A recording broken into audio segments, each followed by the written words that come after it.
I came home from burying my sister Margaret in Seattle to find my house keys wouldn't turn in the lock. Someone had changed them. My daughter Courtney's fiancé Derek opened my front door with a smirk spreading across his face and said 5 words that stopped my heart. "We're not leaving. This is our home now. You can stay in the storage shed out back or figure something else out." My suitcase hit the porch. Behind Derek stood my own daughter, arms crossed tight against her chest, saying nothing. In that moment, I understood my week of grief had cost me everything. Let me back up and tell you who I am, because that matters to understanding how I ended up locked out of my own home at 67 years old. My name is Earl Patterson. I spent 43 years as a union electrician in Portland, Oregon. Good, honest work that put calluses on my hands and kept a roof over my family's head. I paid off my 3-bedroom craftsman house in the Selwood neighborhood 5 years ago, right after my wife Linda passed from ovarian cancer. That house represented every overtime shift, every weekend I worked instead of fishing, every sacrifice I made to build something solid for my family. Linda died 8 years ago. The cancer took her in 11 months, and those were the hardest months of my life. After she passed, the house felt too big and too empty. My daughter Courtney was 21 then, already living on her own, trying to make it in the city. I rattled around in those rooms for years, keeping Linda's garden alive in the backyard, maintaining everything the way she would have wanted. 2 years ago, Courtney called me crying. She'd lost her apartment after her roommate moved out without warning, and she couldn't cover the full rent. She was my only child, and despite our complicated history, she was still my daughter. I told her to come home, save some money, get back on her feet. It seemed like the right thing to do, the fatherly thing. For the first year, things were okay. Courtney worked as a receptionist at a dental office downtown, saved a little money, helped around the house. We had dinner together most nights. We didn't talk about the deep things, the wounds from her childhood, the times I'd been too focused on work and not enough on being present. But we coexisted peacefully enough. Then, 6 months ago, everything changed. Courtney came home one evening with a man she introduced as Derek Paulson. He was 32, clean-cut in an artificial way, with gelled hair and a firm handshake that lasted too long. He wore expensive sneakers and a leather jacket that looked new. Courtney's eyes sparkled when she looked at him, the way young people look when they think they've found something special. Derek talked a lot that first dinner.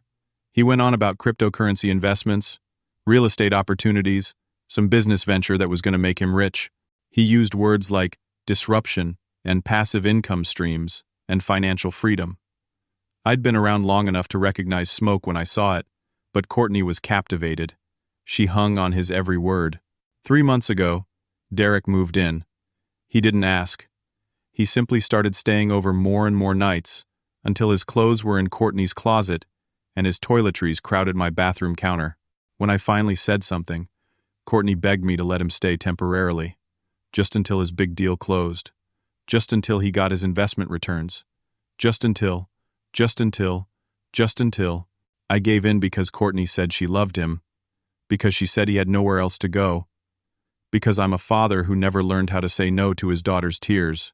Derek thanked me with that too firm handshake and promised it would only be a few weeks. Those weeks turned into months. Derek never paid rent. He ate my food, used my utilities, sat on my couch all day on his laptop claiming he was working deals. I never saw him go to an actual job. Courtney defended him constantly, said I didn't understand modern business, that I was too old-fashioned to recognize opportunity. The tension in my house grew thick. Derek started acting like he owned the place, rearranging furniture, inviting friends over without asking, complaining about my habits. He'd leave messes and expect them cleaned up. He'd blast music late at night. When I complained, Courtney accused me of being controlling, of not wanting her to be happy. Then, 10 days ago, my phone rang at 6 in the morning. It was a hospice nurse in Seattle. My sister Margaret, my baby sister, who was only 62, had taken a sudden turn. The pancreatic cancer they'd diagnosed 3 months earlier was winning. She had maybe a week left. Could I come? I threw clothes in a suitcase and drove the 3 hours to Seattle within an hour. Margaret and I had always been close, closer than I was with our brother Thomas, who lived down in Tampa. She'd never married, never had kids, devoted her life to teaching elementary school. I was all she had nearby. Those 9 days in Seattle broke something in me. I watched my sister shrink into her hospital bed, watched the morphine take her personality before the cancer took her body. I held her hand when she died on the 8th day. I handled the funeral arrangements alone because Thomas couldn't get away from Tampa. His wife had just had surgery, and he was needed there. I was exhausted and hollowed out when I drove back to Portland after the funeral. My hip ached from sleeping in hospital chairs. My heart ached from loss. All I wanted was to get home, sleep in my own bed, and begin the long process of grieving properly. Instead, I stood on my porch in the late afternoon light, my key refusing to work in my own front door. I tried it 3 more times, thinking maybe I was tired and inserting it wrong. But no, the lock had been changed. The deadbolt too. I knocked, confused. Maybe Courtney had some reason, some explanation. Derek opened the door. He filled the doorway, blocking my view inside. That smirk on his face was new, or maybe I'd just never noticed it before. Behind him, I could see boxes stacked in my living room. My furniture had been moved. "What's going on?" I asked. "Why don't my keys work?" "Because we changed the locks," Derek said simply. "You what?" "This is my house, Derek. Let me in." He crossed his arms, matching Courtney's posture behind him. "Actually, Earl, this is our home now. Courtney and me. We've established residency. You abandoned the property for over a week. We had to secure it." My suitcase slipped from my numb fingers. "Abandoned?" "I was burying my sister. Doesn't matter why you left." Derek's voice was cold, rehearsed. "What matters is, you left, and we're protecting our rights as residents. We filed the proper paperwork. You can stay in the storage shed out back if you want, or figure something else out. But you're not coming in here." I looked past him to Courtney. "My daughter." "Courtney? What is he talking about? This is your father's house. Tell him." Courtney's face was hard, nothing like the little girl I'd raised. "Dad," Derek explained everything to me. "We have rights as tenants. You can't just kick us out. And honestly, Derek says eventually this house should be mine anyway. You're getting old. We're just protecting our future." The words hit me like a physical blow. I tried to step forward, to push past Derek into my own home. He shoved me, both hands to my chest, hard and sudden. I stumbled backward off the porch steps. My 67-year-old body couldn't catch itself. I landed on my hip on the concrete walkway, pain shooting through my side and back. My phone flew from my jacket pocket and hit the ground, the screen spiderwebbing across the pavement. Derek slammed the door. Through the front window, I saw my daughter turn and walk away, disappearing into the back of my house. She didn't look back. I lay there on the cold concrete, hip screaming, staring up at my own house. Across the street, I saw my neighbor Mrs. Huang standing in her doorway.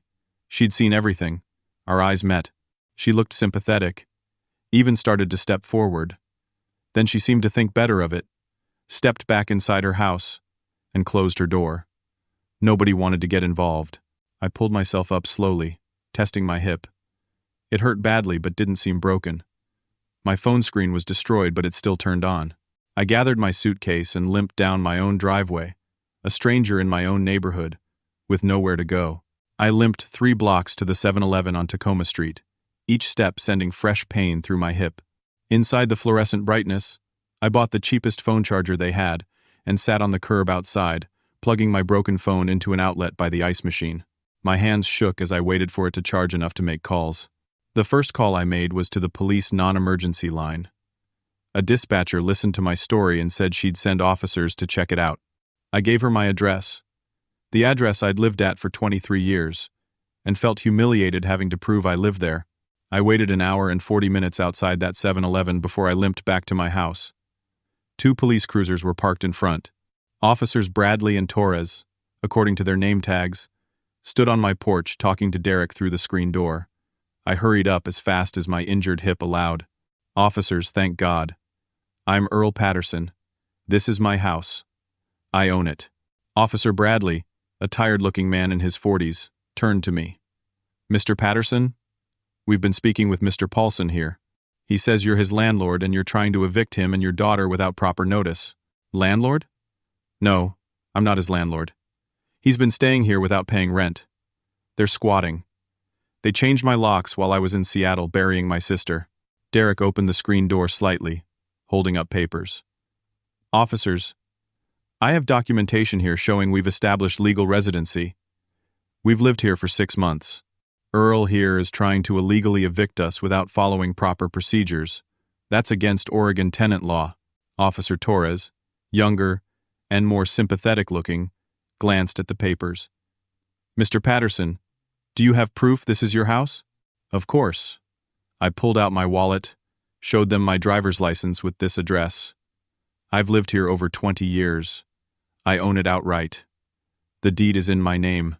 That may be, Officer Bradley said carefully. But if they've been living here for 6 months, they have tenant rights under Oregon law, even without a formal lease. You can't just lock them out or force them to leave without going through formal eviction proceedings. But they locked me out. I didn't lock them out. Derek jumped in smoothly.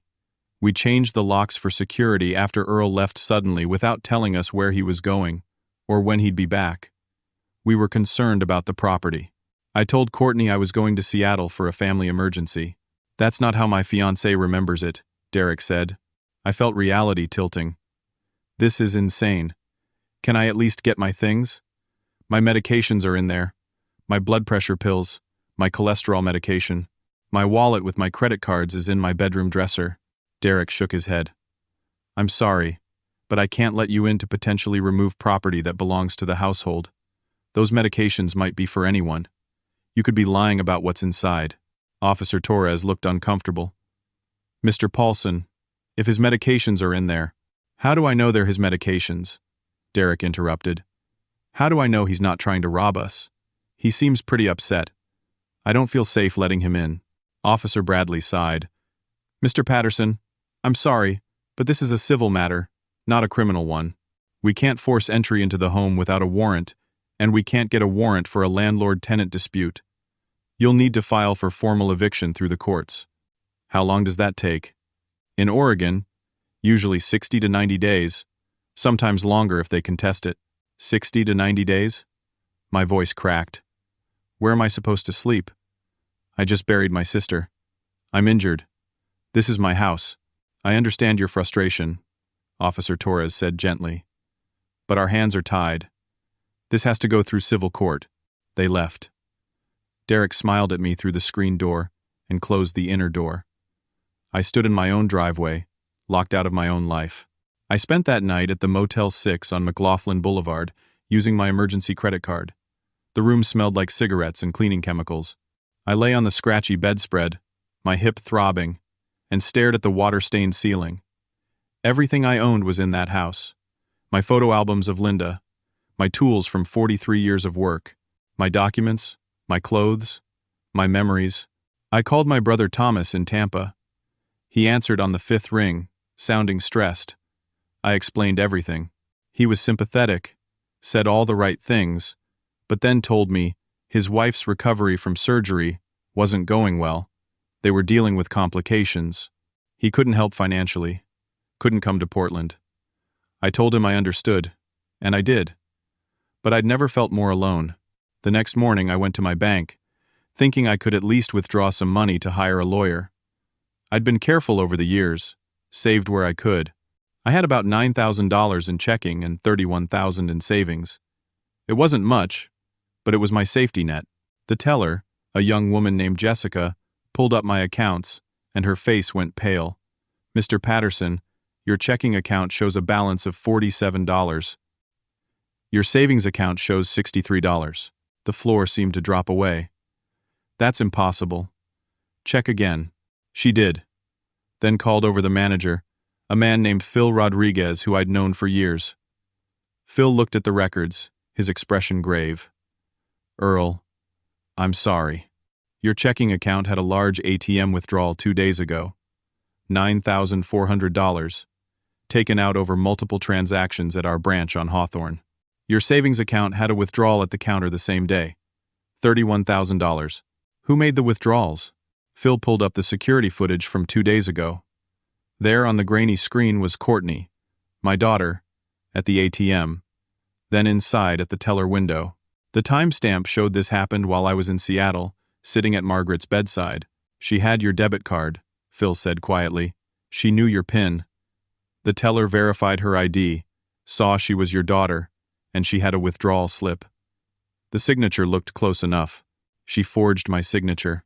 Earl, I'm sorry. When a family member has the correct PIN and card, we assume they have authorization. We can file a fraud report, but prosecution is difficult when it's family with access. I sat in Phil's office for 20 minutes, struggling to breathe. My chest felt tight. This wasn't just about the house anymore. Courtney had stolen everything. My daughter, the child I'd raised and loved and failed in so many ways I was only beginning to understand, had cleaned out my life savings while I held my dying sister's hand. With almost no money left, I qualified for legal aid. I got an appointment with an attorney named Grace Hoffman, a woman in her early 30s with kind eyes and an overwhelmed caseload. We met in a small office that smelled like old coffee and copy machine toner. Grace reviewed my situation, taking notes on a yellow legal pad. When I finished, she sat back and rubbed her eyes. Mr. Patterson, legally, you're absolutely the owner. That's not in question. But evicting them is going to take time. In Oregon, tenant rights are very strong, even for people who aren't paying rent. You'll need to file for eviction, serve them proper notice, wait for a court date. If they fight it, which they will, we're looking at 60 to 90 days minimum, possibly longer. How much will this cost? Filing fees, court costs, attorney fees. If you hire private counsel, you're looking at least $5,000. I can help with some of the paperwork through legal aid, but I can't represent you in court. My caseload is too heavy. I don't have $5,000. I don't have $500. Grace nodded sympathetically. She'd heard this story before. There are options. You can represent yourself. You can file a police report about the stolen money. Though I'll be honest, adult children with PIN access create a gray area for prosecution. Banks are cautious about pressing charges in these family situations. I filed the police report anyway. Detective Raymond Moss took my statement in a windowless room at the precinct. He was in his 50s, methodical, skeptical. He wrote everything down, but I could see doubt in his eyes. Family disputes rarely led to prosecution. That afternoon I started digging on my own. I called the hospice in Seattle, where Margaret had died, and asked to speak with the social worker who'd been handling her case. A woman named Patricia Chen returned my call an hour later. Miss Chen, I know this is unusual, but did anyone contact you asking about me while I was there with my sister? There was a pause, the sound of papers shuffling. Actually, yes. Let me check the log. Yes, 6 days before your sister passed, we received a call from a young woman who said she was your daughter. She wanted to know how long you'd be staying in Seattle. She said she needed to plan some family matters around your absence. We told her we couldn't predict exactly, but that your sister likely had a week or two at most. My stomach turned. Did she give her name? She said her name was Courtney Patterson. Courtney had been tracking my absence. She'd called the hospice to find out exactly how long I'd be gone so she and Derek could plan this takeover. While I was watching Margaret die, my daughter was calculating how to steal my life. I started driving past my house at different times of day, parking down the block, watching. On the third day, I saw Derek loading my tools into the bed of his truck. My table saw, my drill sets, the pneumatic nailer I'd bought after 20 years of saving. He drove away, and I followed him to a pawn shop on 82nd Avenue. I watched through the window as he sold my tools that represented my entire career, for cash. I took photos from across the street. Not great evidence, but something. I dug deeper into Derek's background. A few phone calls to former coworkers, some internet searching, and a picture emerged. Derek Paulson had a criminal record in California. Check fraud, 4 years ago. He'd done 6 months in county jail. There was also a restraining order filed by an ex-girlfriend in Sacramento, a woman named Teresa Valdez, who claimed Derek had stolen from her and threatened her when she tried to break up with him. I called Teresa. She was hesitant at first, but when I explained my situation, she opened up. Derek is a con artist, she said. He's charming at first, makes you feel special, moves in fast.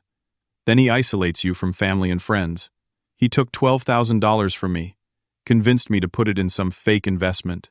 When I figured out it was a scam and tried to leave him, he got scary. Really scary. I had to get the restraining order. I'm sorry he found another victim. 2 victims, I said. My daughter and me. I learned from a former coworker that Derek had been fired from a warehouse job in Portland 2 years ago for theft. Small things at first, then larger items. The company hadn't pressed charges, just let him go. Derek was a professional parasite. He found vulnerable people, usually women, moved into their lives and drained them dry before moving on. And he'd found Courtney at exactly the right moment, when she was already feeling resentful toward me, already feeling like life owed her something. I was starting to build a picture of who Derek really was. But then the next blow came. A process server found me at the Motel 6. I'd been staying there for a week, burning through my emergency credit card. He handed me an envelope, made me sign for it, and left. Inside was a petition for a restraining order. Courtney was filing against me. The petition claimed I'd been stalking and harassing her and Derek, driving by the house repeatedly, taking photos, making threatening statements about harming them. It claimed I was mentally unstable due to grief over my sister's death. It painted me as dangerous, unhinged, a threat. The court hearing was in 5 days. I read the petition 3 times, each time feeling sicker. Derek had coached her through this. The language was too legal, too calculated for Courtney to have written alone. And the strategy was brilliant in its cruelty. If the restraining order was granted, I'd be legally prohibited from coming within 100 feet of my own property. I wouldn't even be able to drive down my own street. Derek was systematically destroying every avenue I had to reclaim my home, and he was using my own daughter as his weapon. The restraining order hearing was held in a courthouse that smelled like floor wax and anxiety. I couldn't afford Grace Hoffman for this. So I represented myself, sitting at the respondent's table in my cleanest shirt, my hands shaking slightly. Courtney sat at the petitioner's table, with a court-appointed advocate.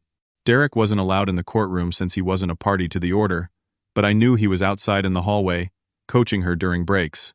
The judge was Patricia Yamamoto, a woman in her 60s with steel gray hair and sharp eyes. She reviewed the petition, then looked at Courtney. "Miss Patterson, you're seeking a restraining order against your father. Tell me why." Courtney's voice was small, rehearsed. "Your Honor, my father has been acting erratically since my aunt died. He's been driving by our house at all hours, taking pictures, sitting in his car watching us. It scares me. He's made statements about making us regret what we've done. Derek, my fiancé, is worried he might become violent. What specific threats has he made?" Judge Yamamoto asked. Courtney hesitated. "Well, he hasn't said anything specific. But the way he looks at us, the anger in his voice when he calls, I'm afraid of what he might do. Has he ever been violent with you before?" "Not physically, but he was emotionally absent when I was growing up. He cared more about work than about me. There's always been this anger in him." I listened to my daughter testify and barely recognized her. These were Derek's words coming out of her mouth. The old resentments, twisted and weaponized. Judge Yamamoto turned to me. "Mr. Patterson, what's your response?" I stood, my hip still aching from where Derek had shoved me. "Your Honor, I'm 67 years old. I've never been arrested, never been violent, never threatened anyone. I'm a retired union electrician with a clean record. Everything my daughter is saying has been fed to her by her fiancé, Derek Paulson, who has a criminal record for fraud and had a restraining order against him in California. I've been driving by my house because it's my house. I own it. Derek and Courtney changed the locks while I was in Seattle burying my sister. They also stole over $40,000 from my bank accounts. I'm not dangerous. I'm a father trying to get his life back." I showed the judge my driver's license with my address, bank statements showing the theft, Derek's criminal record that I'd printed out, the restraining order filed against Derek by Teresa Valdez. Judge Yamamoto studied the documents for a long time. She looked at Courtney. "Miss Patterson, you're living in your father's house? A house he owns?" "We've established residency there," Courtney said, the rehearsed line. "And you withdrew money from his accounts while he was attending a family funeral?" He'd given me his PIN for emergencies. I thought I was authorized. $40,000 is quite an emergency. Judge Yamamoto's voice was dry. Mr. Patterson, I'm not granting this restraining order. The evidence doesn't support the claims of threat or harassment. However, I'm ordering both parties to stay away from each other, except as necessary for the legal proceedings regarding the property. Miss Patterson, I strongly suggest you reconsider your current choices. This court is adjourned. It was a small victory, but I'd take it. Courtney left quickly, not meeting my eyes. I saw Derek in the hallway, his face twisted in anger. They'd expected to win. I walked out of the courthouse into bright autumn sunshine and found Gary Brennan waiting by the steps. Gary had been my union representative for 15 years before he retired. He was 72 now, still strong as an ox, with white hair and hands scarred from decades of electrical work. Earl, I heard what happened to you, Gary said. The brothers are talking. This is wrong. We don't let our own get trampled. I felt tears prick my eyes, the first time I'd cried through this whole nightmare. Gary, I don't know what to do. You keep fighting, and you let us help. Gary connected me with Frank Delacroix, a semi-retired attorney in his late 60s who'd done work for the union for years. Frank agreed to meet me that evening at a diner on Burnside. He was a big man with a gray beard and eyes that missed nothing. He listened to my entire story, taking notes in a leather portfolio. When I finished, Frank sat back. Earl, this Derek character is a piece of work. But we can beat him. The bank theft, the forged withdrawals, the property takeover, his criminal history, it all builds a case. I'll take this on for minimal costs, what you can afford when you get your money back. And you will get your money back. I can't pay you now. You'll pay me later. This is what we do. Union takes care of union. Frank filed emergency motions the next day. Motion to expedite the eviction. Motion to freeze any assets Derek might have. Criminal complaint for the bank theft, with more detailed evidence than I'd given Detective Moss. While Frank worked the legal angle, Gary organized something I hadn't expected and never asked for. The following Tuesday morning at 7, I was parked down the block from my house when 12 pickup trucks pulled up. Out stepped retired union electricians, plumbers, carpenters, men I'd worked with over the decades. They ranged in age from late 50s to mid-70s. They carried signs. Thief lives here. Elder abuse is a crime. Derek Paulson stole a veteran's home. That last sign referenced my 4 years in the Army, service I'd done in my 20s that I rarely talked about. But these men knew. They knew everything about me, the way brothers do. They lined up on the public sidewalk in front of my house, peaceful and silent. Cars slowed down. Neighbors came out. Within an hour, a news van arrived. A reporter named Sandra Mills from Channel 8 interviewed me on camera.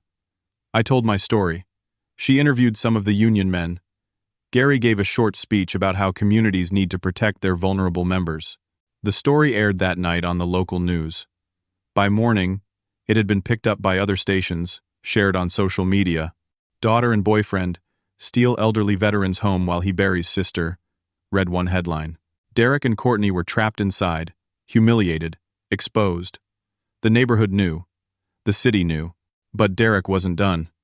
That evening, he filed a police report claiming the union members had trespassed on the property and threatened him through the windows. He claimed to have felt endangered. Now Gary and some of the others could potentially face charges, and it was my fault for accepting their help. Detective Moss called me the next morning.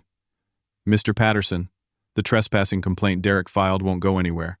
Your friend stayed on the public sidewalk. That's protected speech. But tell them to be careful. Derek is looking for any excuse to press charges. Then Moss said something that made my pulse quicken. I've been doing more digging on Derek Paulson. The Financial Crimes Unit got interested after your case crossed my desk. Turns out Derek's cryptocurrency business was actually a small-scale investment scam. He convinced 3 elderly people in California to invest in a fake blockchain company. Took them for a combined $80,000. California authorities have been looking for him, but lost track of him about a year ago. They're very interested to know he's in Portland. Can they arrest him? They're building a case. It takes time, but it helps your situation. Frank the attorney was building his own case. He filed multiple motions, emergency eviction based on illegal entry and tenant fraud, motions to freeze any bank accounts Derek might have opened. enhanced criminal complaints for elder financial abuse, which carried heavier penalties than simple theft. Then, I got a break from an unexpected source. Mrs. Huang, my neighbor who'd witnessed Derek pushing me off the porch, finally came forward. She knocked on Gary's door where I'd been staying on the couch for the past week. "Mr. Patterson, I'm sorry I didn't speak up sooner," she said, her accent thick with shame. I was afraid.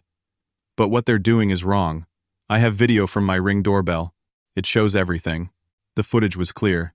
Derek shoving me falling, my phone smashing. Derek's face in the camera, aggressive and deliberate. It was assault, caught on video. More help came from Tyler Grant, a younger neighbor in his 30s who lived 2 houses down. Tyler worked in tech, had a home office, watched the neighborhood during the day. He'd been documenting Derek's activities, disturbed by what he saw. "I've got screenshots of Derek selling your stuff on Facebook Marketplace and Craigslist," Tyler said, showing me his phone. Table saw, tools, a coin collection, some antique furniture. I saved all the listings with dates and times. I also have photos of him loading things into his truck. Frank compiled everything. Ring doorbell footage of the assault, screenshots of stolen property being sold, dates correlating with my time in Seattle, Derek's criminal history, witness statements, bank records showing the theft, the forged withdrawal slip from the bank. It painted a clear picture. Derek had orchestrated this entire scheme during Margaret's illness. He'd tracked when I'd be gone, changed the locks, stolen my money, moved in completely, and was now systematically selling my belongings while hiding behind tenant rights laws. The eviction hearing was scheduled for 2 weeks out. Frank was confident, but cautioned me that courts move slowly. I stayed with Gary and his wife Susan during this time. They refused any money, said their guest room was mine as long as I needed it. I helped around their house, fixing electrical problems, repairing their fence, doing what I could to feel useful, instead of like a burden. One evening, my phone rang from a number I didn't recognize. I almost didn't answer, but something made me pick up. "Dad?" Courtney's voice, small and scared. Not the hard voice from the courtroom. "Courtney, I just want to say I'm confused. About everything. Derek keeps telling me things, but nothing makes sense anymore. I see the news stories. I hear what people are saying. I don't know what's real." I wanted to yell at her. I wanted to tell her exactly what she'd done to me. But something in her voice stopped me. She sounded young, lost, like the little girl I'd failed so many times before. "Courtney, it's not too late to make this right. Derek says you're trying to manipulate me, that you'll say anything to get the house back. I'm your father. That house is just wood and nails. You're my daughter." She was crying. "I have to go. He'll be home soon. I can't be on the phone with you." She hung up. I sat there holding the phone, feeling the complexity of it all. Derek was a predator, but Courtney had made choices. Both things were true. 3 days before the eviction hearing, Frank called me with devastating news. "Earl, Derek's found a lawyer. Some shady character named Ronald Bates who's convinced Courtney to add her name to the house deed. They filed a quitclaim deed with the county 2 days ago. It has your signature on it, transferring half ownership to Courtney." I never signed anything. I know. It's forged. But it was notarized and filed. Derek is now claiming the house is jointly owned by you and Courtney. Since Courtney lives there and owns half, she has every right to be there regardless of what you want. If we can't prove the signature was forged quickly, this complicates everything. The eviction might not work if she's a legal owner. I felt the ground crumbling under me again, right when I thought we were gaining traction. Derek was always one step ahead, always had another trick. "What do we do?" I asked. "We prove it's forged. I'm filing fraud charges immediately. We'll subpoena the notary, demand handwriting analysis. But Earl, this could delay everything by weeks or months." Derek had found his final trap, and once again, he'd used my daughter to spring it. Frank moved fast. He filed fraud charges that same day. He subpoenaed the notary public who'd supposedly witnessed my signature, a man named Russell Price, who worked out of a UPS store in Gresham. Russell Price came to the county courthouse for questioning 3 days later. He was a nervous man in his 40s, sweating through his shirt. Frank, the prosecutor, and and I sat in a conference room with him and his hastily hired lawyer. Frank put the quitclaim deed on the table. "Mr. Price, this is your notary seal. You witnessed Earl Patterson's signature on this document?" Russell looked at the paper, then at me, then at his lawyer. "I want immunity." The prosecutor, a woman named Jennifer Walsh, raised her eyebrows. "Immunity from what, Mr. Price?" "From whatever charges come from this. Because I didn't actually witness anything. A guy paid me $500 to notarize that without checking ID. He said it was urgent, that the old man couldn't come in person. I knew it was wrong, but $500, I needed it. My wife's medical bills were drowning. I'm sorry." He crumbled right there. Gave a complete written statement. Derek had paid him in cash, told him exactly where to put the seal, threatened him when Russell hesitated. Russell described Derek perfectly, even remembered details about Derek's truck. The forged deed was dead. But the damage had been done, time had been wasted, and Derek was still in my house. I'd had enough of waiting for the legal system. That evening, I talked with Frank. "I need to try reaching Courtney one more time. Face to face." Frank was reluctant. "Earl, that could backfire. The restraining order didn't get granted, but Judge Yamamoto said to stay away from each other. She's still my daughter. I have to try."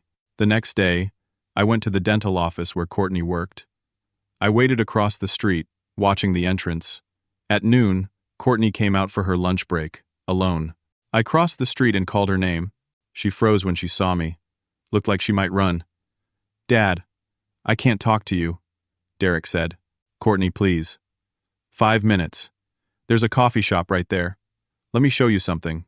We sat in a booth at the back of a small cafe, away from windows. Courtney wouldn't look at me at first, her hands wrapped around a cup of tea she didn't drink. I laid it out. All of it. Derek's criminal record, printed from official databases. The statement from Teresa Valdez in California about Derek's abuse and theft. The evidence of the California investment scam. The notary's confession about the forged deed. Bank records showing how Courtney had withdrawn my money while I was with Margaret. Photos of Derek selling my tools. He's a con artist, honey. A professional. He found you when you were vulnerable and resentful toward me, and he used those feelings. Everything he's told you is a lie, designed to isolate you and control you. Courtney stared at the papers. Her hands started shaking. "He said you'd try this. He said you'd make up stories. These aren't stories. This is documentation. Court records. Police reports. Call Teresa yourself if you don't believe me." I pushed a piece of paper with Teresa's number toward her. Courtney's face changed as she read. Really read what was in front of her. Color drained from her cheeks. Her breathing got faster. "Oh God. Oh my God. Courtney, tell me the truth. Has Derek been good to you? Or has he been controlling?" The dam broke. Tears spilled down her face. "He controls everything. Where I go, who I talk to. He tracks my phone. He calls me stupid when I question him. He said we'd be partners. But he spends all the money. Your money. Our money. He says I'm nothing without him. That you never loved me. That he's the only one who cares. But he doesn't care. He just yells. Last week he put his fist through the bedroom wall because dinner wasn't ready when he wanted it. My heart broke for her. Why didn't you leave? Where would I go? He said if I left him, he'd make sure I got in trouble for the bank money. He said I helped steal it, so I'm guilty too. He said you'd never forgive me. That I burned all my bridges. I reached across the table and took her hand. She didn't pull away. Courtney, you're my daughter. I love you. We can fix this, but you have to help me. You have to tell the truth about what Derek did. She nodded, wiping her face. Okay. Okay. But Dad, I'm scared. Derek's going to know I talked to you. He always knows. Then don't go back there today. Come with me right now. We'll go to the police. You'll give a statement, and we'll make sure you're safe. Courtney agreed. We left the cafe together, but she needed to get some things from the house, personal documents Derek had taken from her. She promised she'd go when Derek wasn't home, get in and out fast, meet me at Gary's house. That was the plan. Courtney went back to work to finish her shift. I went to Gary's house to wait. She never showed up. At 11 that night, There was pounding on Gary's door. I opened it to find Courtney, her face swollen and bruised, her shirt torn, shaking so hard she could barely stand. He knew, she sobbed. He'd put tracking software on my phone. He saw I was at the cafe with you. When I got home, he was waiting. He destroyed my phone, called me a traitor. He locked me in the bedroom. I had to climb out the window after he fell asleep. Dad, he said he was going to make me pay. He said neither of us would get away with this. I pulled my daughter inside. Gary's wife Susan brought ice for Courtney's face. We called Detective Moss immediately. Moss arrived within 20 minutes. Courtney gave a full statement, told him everything. About Derek's control, his abuse, how he'd planned the takeover while I was in Seattle, how he'd made her withdraw the money and forge the deed. She told him about Derek's rages, his threats, how scared she'd been, but couldn't see a way out. By dawn, Detective Moss had an emergency warrant: assault, domestic violence, elder financial abuse, theft, fraud, burglary. The pieces were finally all in place. But Derek was barricaded in my house, and he knew we were coming for him. Detective Moss assembled a team, 6 police officers, including Officer Torres, who'd responded to my first call weeks ago. They arrived at my house at 6 in the morning, quiet residential street suddenly alive with flashing lights. Moss used a bullhorn. Derek Paulson, this is the Portland Police. We have a warrant for your arrest. Come out with your hands visible. Nothing. The house was dark, curtains drawn. They tried again. Derek, we know you're in there. Come out peacefully, and this goes easier. Finally, Derek's voice, muffled through the door. I'm not coming out. This is my home. You have no right. You're wanted for assault, domestic violence, fraud, and theft. We will come in. Make this easier on yourself. Come in, and I'll defend my property. I have rights. The standoff lasted 4 hours. News helicopters circled overhead. Neighbors came out in bathrobes and jackets, watching. More police arrived. A SWAT team set up perimeter positions. I stood behind the police line with Courtney, Gary, and Frank. Courtney held my hand, something she hadn't done since she was a little girl. I'm so sorry, Dad, she kept saying. I'm so sorry. We'll get through this, I told her, and I meant it. At 10 in the morning, the SWAT commander made the decision. They deployed tear gas through the windows. 3 canisters, filling my house with chemical smoke. 2 minutes later, the front door burst open. Derek stumbled out, coughing, eyes streaming, hands up. Officers tackled him on my front lawn, cuffed him, read him his rights. Derek was still shouting about his rights, about illegal eviction, about police brutality, even as they put him in the cruiser. The crowd of neighbors applauded. Some of them had lived on this street as long as I had. They'd watched Derek terrorize me and Courtney for weeks. Justice felt good. After the scene cleared, after the tear gas aired out, I was allowed back into my house. The damage was extensive. Holes punched in walls. My bedroom trashed. Linda's photo albums torn up and scattered, her picture frames smashed. Derek had destroyed what he couldn't steal, one final act of spite, but it was still my house. I stood in the living room, in the home I'd worked 43 years to pay for, and felt something like peace. Derek was charged with multiple felonies. Elder financial abuse, which is taken seriously in Oregon. Assault and domestic violence against Courtney. Theft, fraud, forgery, and burglary. His bail was set at $200,000. He couldn't make it. He sat in county jail awaiting trial. Frank fast-tracked all the legal proceedings now that Derek was in custody and Courtney was cooperating. The forged deed was reversed within a week. Courtney's name came off the title. The house was 100% mine again, legally and actually. The bank investigation wrapped up. With Courtney's cooperation and the evidence Frank had compiled, they were able to trace most of the stolen money. Derek had moved it through multiple accounts, trying to hide it, but he wasn't as smart as he thought. $27,000 was recovered and returned to my accounts. The remaining $14,000 was gone, spent or hidden. But I had enough to rebuild. California authorities extradited Derek after Oregon was done with him. He faced charges there for the investment scam, multiple counts of fraud, theft from the 3 elderly victims. Between Oregon and California, Derek was looking at serious prison time. In the end, Derek took a plea deal to avoid trial. 8 years in Oregon State Penitentiary. After that, he'd be transferred to California to face charges there. He'd be an old man before he saw freedom again, if he ever did. Courtney moved in with me temporarily while she healed, physically and emotionally. The bruises faded. The emotional scars would take longer. She started seeing a therapist, a woman named Dr. Sarah Brennan, who specialized in domestic abuse and family trauma. We had long talks, my daughter and I. Talks we should have had years ago. She told me how abandoned she'd felt when Linda died, how I'd buried myself in work instead of grief, how she'd felt like she'd lost both parents.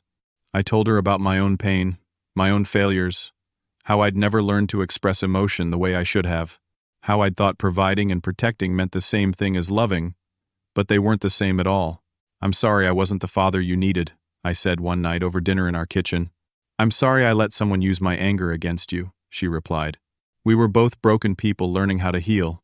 Courtney got a better job, worked her way up to office manager at a larger dental practice. She started saving money again, the right way, talking about eventually getting her own apartment. But there was no rush. We were rebuilding trust, and that took time. I changed all my locks again. This time to quality deadbolts that couldn't be easily picked or bypassed. I updated my will with clear protections, set up a living trust, added safeguards so this could never happen again. I installed security cameras and gave emergency access to Gary instead of just Courtney. The Union brothers came back, this time to help repair the damage Derek had done. They patched walls, replaced broken fixtures, helped me repaint. They refused payment, every one of them. "This is what brotherhood means," Gary said. "We take care of our own." Mrs. Huang and Tyler became good friends. Tyler helped me set up better home security. Mrs. Huang brought food, checked on us, became a surrogate grandmother to Courtney. The neighborhood felt tighter, more connected. Tragedy had brought us together. I started a small support group through the Union for elder financial abuse victims. Once a month we met at the Union Hall. I shared my story. Others shared theirs. We talked about warning signs, legal resources, emotional recovery. I learned I wasn't alone. Thousands of older Americans face this every year, betrayed by family members or caregivers or con artists. We helped each other fight back. 6 months after that terrible day when I found my locks changed, I stood in my fully restored living room. New paint on the walls. Linda's garden thriving again in the backyard, tended by Courtney, who discovered she liked working with plants. On the mantel was a new photo, taken at Margaret's grave in Seattle, when Courtney and I had gone back together to properly say goodbye. We were standing side by side, arms around each other, finally at peace. I learned something through all of this, something it took me 67 years to understand. Home isn't just 4 walls and a deed. It's dignity. It's boundaries. It's the courage to fight for what's right even when you're exhausted and scared and outmatched. It's knowing when to ask for help, and accepting that help with humility. I learned that sometimes the people who hurt us most are the ones we love, and that sometimes love means holding them accountable. Real love doesn't enable destruction. It demands growth. I learned that at 67 years old, when everything I owned could be taken from me in a week, I still had fight left. I could still stand up, still push back, still refuse to be erased from my own life. That fight wasn't just for me. It was for Courtney, to show her what self-respect looks like. It was for every older person being abused or stolen from. It was for the principle that you don't get to take what isn't yours just because someone is vulnerable or grieving. I learned that community still matters in this disconnected world. That Union brothers who'd retired years ago would still show up with signs and tools and fierce loyalty. That neighbors would eventually find courage to do the right thing. That lawyers like Frank and advocates like Gary still existed. People who believed justice mattered more than money. Most importantly, I learned about forgiveness and its limits. I forgave Courtney because I saw how she'd been manipulated, how Derek had exploited her wounds and used them as weapons. I forgave her because she was my daughter and because she'd found the strength to break free and tell the truth. But I also set boundaries. Trust had to be rebuilt slowly. Access to my life had to be earned back. I didn't forgive Derek. Some people are predators by choice, and they don't deserve forgiveness. They deserve consequences. Derek got his consequences. Every lock on my door now represents not fear, but knowledge. Knowledge that I won't be pushed out of my own life again. Knowledge that I'm worth fighting for. Knowledge that property rights exist for a reason, and that when those rights are violated, you have the power to fight back through the legal system, through community, through sheer stubborn refusal to give up. I sleep peacefully now. Truly home at last. Courtney is in her room down the hall, safe and healing. The house is quiet except for the sound of rain on the roof, the way Portland sounds in autumn. Tomorrow I'll work in Linda's garden. Tomorrow I'll meet with the support group. Tomorrow I'll continue building the life Derek tried to steal. But tonight, I'm just an old electrician in his paid-off house. Grateful for the hard lessons that taught me I'm stronger than I thought. Grateful for the daughter who found her way back. Grateful for the community that wouldn't let me fall. Home is knowing you belong somewhere. And I belong here. Now I want to ask you something. Have you ever had someone try to take advantage of you or a loved one during a difficult time? How did you handle it? What would you do if you found yourself locked out of your own home? Share your thoughts in the comments below. I read every single one, and your stories matter. If this story meant something to you, please hit that like button. It helps others who might be going through something similar find this message. Subscribe to the channel so you don't miss future stories about standing up for yourself and fighting back against injustice. And please share this video with someone who might need to hear it. You never know who might be facing their own Derek, feeling alone and powerless. Let them know they're not alone. Thank you for listening to my story. Thank you for being part of this community. May you never have to fight the battle I fought, but if you do, may you have the strength and support to win.